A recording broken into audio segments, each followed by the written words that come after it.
This little light of mine, I'm gonna let it shine. This little light of mine, I'm gonna let it shine, let it shine, let it shine, let it shine. So today, we get to talk and think about the kingdom of God. And as Jesus has this conversation, he does it in the context of seeds and farmers. Now, I need to begin with context. Because as Jesus is speaking to his first century Palestinian farmers, Jesus is talking about the seed that the farmer scatters. So there's prolific, there is abundance going on, the seed is scattered, and then the farmer goes home and goes to sleep and wakes up and goes to sleep and goes and does nothing until that seed is full grown and beautiful and ready for harvest. And right, I see the farmer in the front row already rolling his eyes. That's why we need context. Certainly, we no longer live in that pre-scientific world.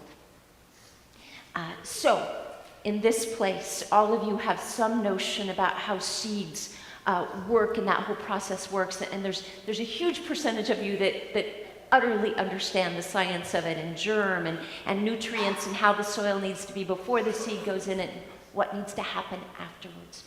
So, in the context of a culture and a world that seeds are not so miraculous or mysterious, let's think about what Jesus did want the people gathered around him to identify with. For that pre-scientific culture, this seed that was seemingly lifeless was buried in the ground, much like death, much like a funeral, yes?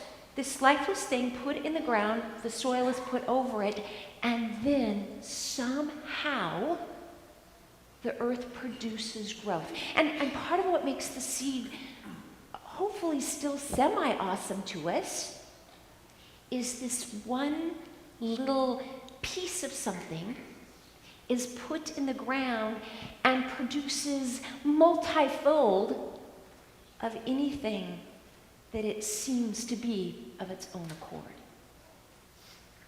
So as we hear about the kingdom of God is like a seed, Jesus is trying to articulate that there is miraculous, and there is wonder, and there is awe, and there is plenitude in this little seed that goes in the ground and somehow becomes much more than it ever seemed to be. Yes, we can explain it now, but there's still something very special about that whole process.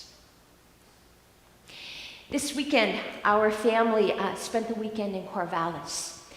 We were there for a Friday event and a Saturday event. On Friday, our oldest daughter turned 25, and on Saturday, that should be the picture of the cutie pie there she is. She turned 25. Our middle daughter graduated from Oregon State University. Now, for you parents, I'm wondering if there's some truth for you that even as we see our children grow into adults, that somehow, someplace in our hearts and our minds, there's still the 18-month-old that we remember, or the baby. And yes, we can explain it. We kept giving those children food, and we kept giving them education, and they kept growing and learning and becoming their own women. But still, as we spend time with them, as we think about who they've become and what they've accomplished, there's still some mystery and some wonder and a whole bunch of delight in that process. Seeds, children, nurturing, growing, becoming much more than they began. Jesus adds one more parable today.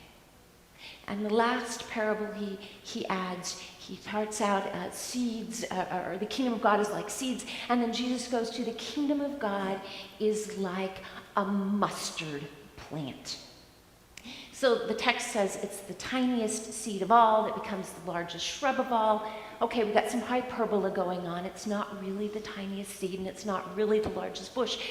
But the point that Jesus wants to make is this seemingly insignificant seed, the mustard seed, becomes this great, big, huge thing. The kingdom of God starts out this seemingly insignificant story in first century Palestine that becomes this great big story that covers the whole earth 2,000 years ago. Jesus uses seemingly insignificant fishermen and tax collectors and all sorts of regular folk to take the good news to all corners of the earth. The kingdom of God is like a mustard seed that becomes a bush. Now, if you had a mustard seed or a mustard bush in your garden, it would probably be considered a pest, because the mustard bush has a way of reseeding itself and even taking over. So as Jesus was speaking to those gathered around him, and especially to the religious elite, the Sadducees, the Pharisees, the scribes, they had taken religion, they had taken kingdom of God and made it very narrow and in neat and tidy little rows. And this is what it looks like, and this is who's in, and this is who's out. And Jesus says, that's not what the kingdom of God is like at all.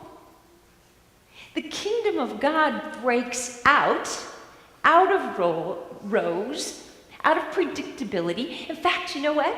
The kingdom of God is beyond human control. It's out there. It's plenitude. It's abundance. And this kingdom of God is not only that, but for the birds who nest within it, it is also a refuge. The kingdom of God, it is mysterious. It is full of wonder and awe. It is abundance. It is out of our control. And yet, the kingdom of God is also growing within us. And it's beyond us. And the kingdom of God happens despite us. God's plan, God's initiative, God's work. And however that happens, wherever that happens, whenever that happens, may our prayer be, thanks be to God. Amen. Well, this light of mine, I'm gonna let it shine. This light of mine, I'm gonna let it shine. This light of mine, I'm gonna let it shine. Every day, every day, every day, every day, every day, I let my little light shine. Oh, Jesus gave me light, I'm gonna let